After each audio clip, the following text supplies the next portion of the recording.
Chào mừng các bạn đến với The Merton Mysteries, những bí ẩn ở Merton. Chương trình dạy tiếng Anh trên đài phát thanh do Đài Tiếng Nói Việt Nam và Hội đồng Anh phối hợp thực hiện. Hôm nay chúng ta tiếp tục với câu chuyện căn phòng khóa. Trong các bài học trước, các bạn đã biết một chiếc dây chuyền bằng kim cương rất giá trị đã bị đánh cắp khỏi một căn nhà ở thành phố Merton. Một thanh tra và một cảnh sát đã đến điều tra căn phòng, nơi chiếc vòng cổ được cất giữ. Sau đây là những gì họ đã tìm thấy. It looks like he smashed the display case with a hammer or something. There's glass all over the place. Yes, but how did he get in here? Well, as far as I can see, nothing else is broken.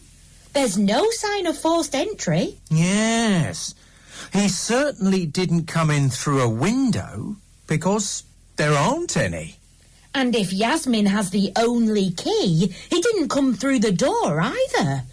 It really is very strange. Well, my guess is that one of the tourists stayed behind in the room at the end of the tour. But there's nowhere to hide. And they lock the room when the visitors leave, so how could he get out? Yes, you've got a point. Anyway, there's one easy way to check. Look, there's a CCTV camera up there. Oh, yes. She didn't mention that. That could be very useful. Find the recording of that, Gweno, and I want you to check every minute from 2 to 4 this afternoon. Of course, Inspector. Hội thoại đầu tiên của bài học hôm nay diễn ra tại đồn cảnh sát Merton vào sáng ngày hôm sau. Cảnh sát Reno đang xem băng ghi hình an ninh thì thanh tra Tart đến. Ông ấy bảo cô pha cho ông ấy một tách trà và cô ấy trả lời. I am not here to make your tea, Inspector. That is not part of my job. Make it yourself. Tôi ở đây không phải để đi pha trà cho ông, thưa thanh tra. Đó không phải là việc của tôi. Ông tự đi pha đi. Rồi cô ấy nói tiếp. I think I have found something rather interesting.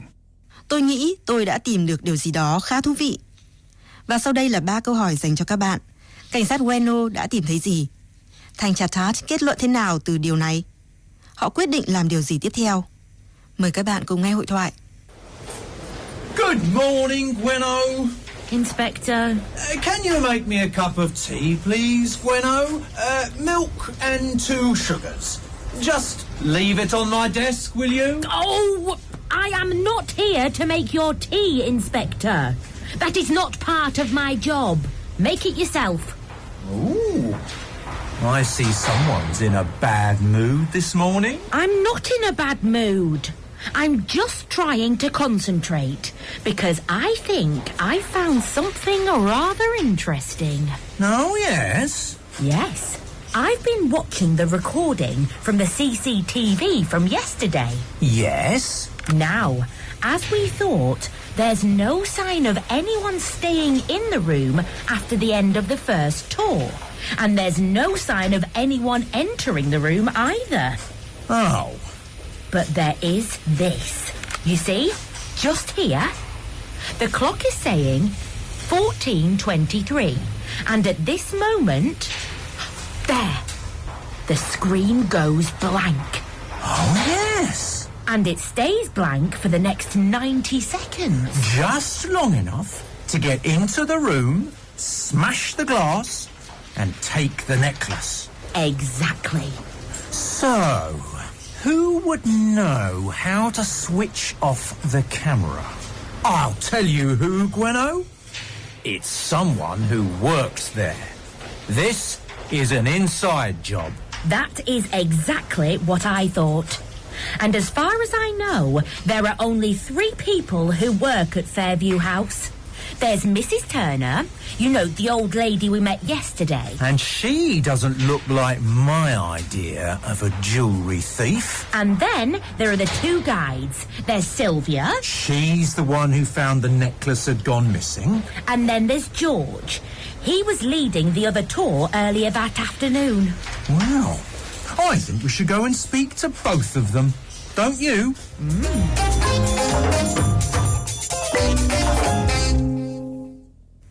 Vậy cảnh sát Bueno đã tìm thấy gì? Cô ấy nói với thanh tra Tad. You see, just here, the clock is saying 14:23, and at this moment, there, the screen goes blank, and it stays blank for the next 90 seconds. Ông xem này, đúng chỗ này, đồng hồ chỉ 14 giờ 23 phút.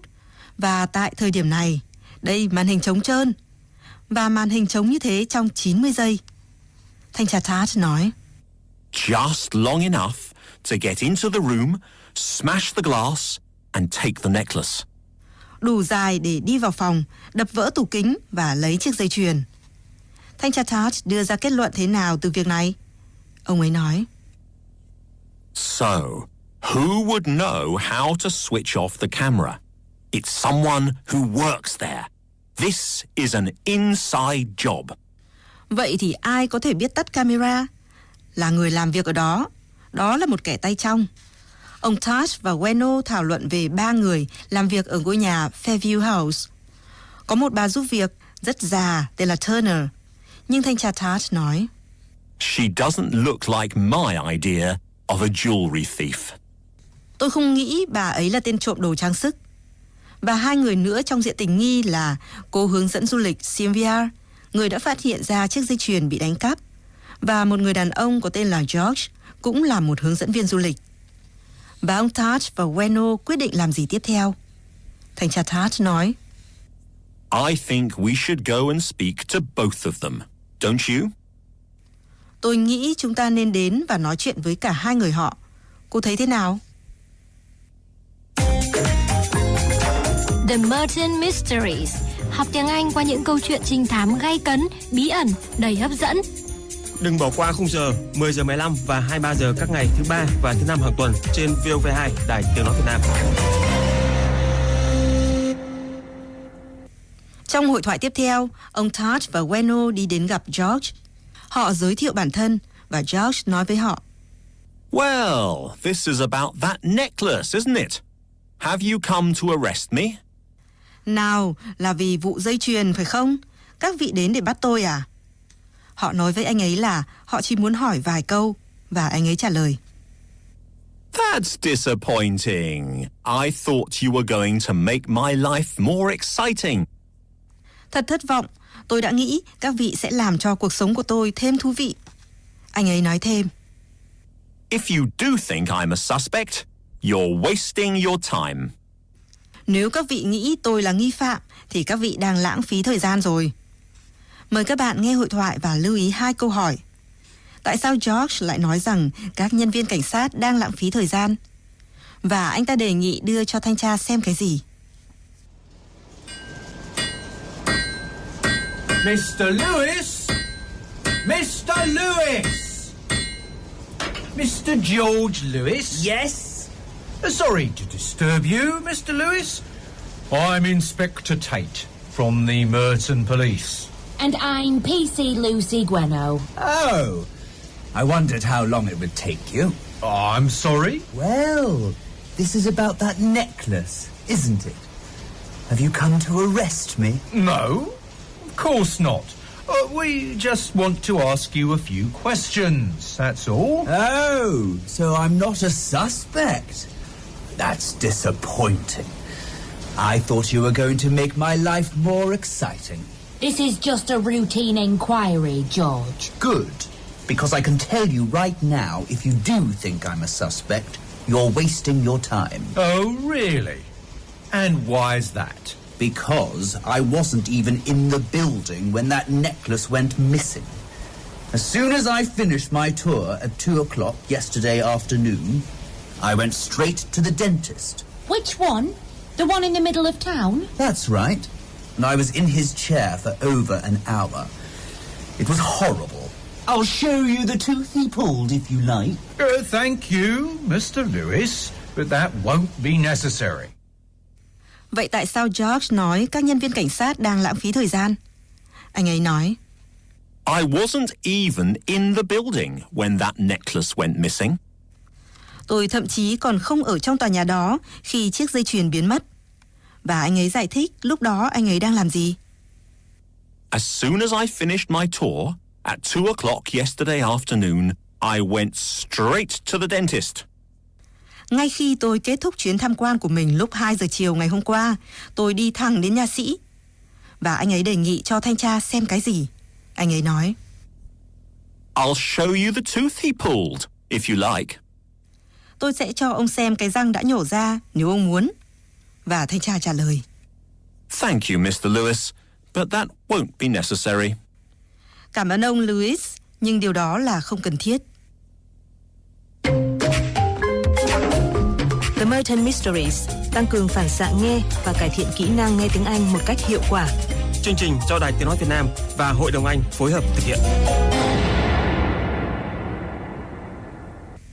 Khi hội thoại tiếp tục, George nói, It's not me you want to speak to. tôi không phải là người ông muốn nói chuyện đâu. Thanh tra Tát hỏi anh ấy họ nên nói chuyện với ai. Và anh ấy trả lời, The other two, of course. 2 người còn lại, đương nhiên rồi. Anh ấy ám chỉ 2 người còn lại làm việc tại Fairview House, đó là bà Turner, người giúp việc, và cô Sylvia, hướng dẫn viên du lịch. Vậy tại sao George nghĩ cảnh sát nên nói chuyện với họ? Mời các bạn nghe hội thoại cuối của bài học hôm nay. Oh no, it's not me you want to speak to. So who should we speak to then, George? The other two, of course. The other two? You know, Sylvia and Mrs. Turner. You mean Mrs. Turner, the housekeeper? That's right. Her. But she's an old lady. She must be in her 80s. She might be old, but she's tricky. Believe me. She never does any work, and she goes out nearly every afternoon, as far as I can tell. And what's wrong with that? Well, I don't know. Nothing, I suppose. But I don't think you should trust her. Not for a minute. Well, thank you for that, George. And what about Sylvia? Why do you think we should speak to her? Well, it's obvious. Because she's weird. Weird? In what way? Just go and talk to her. You'll see what I mean.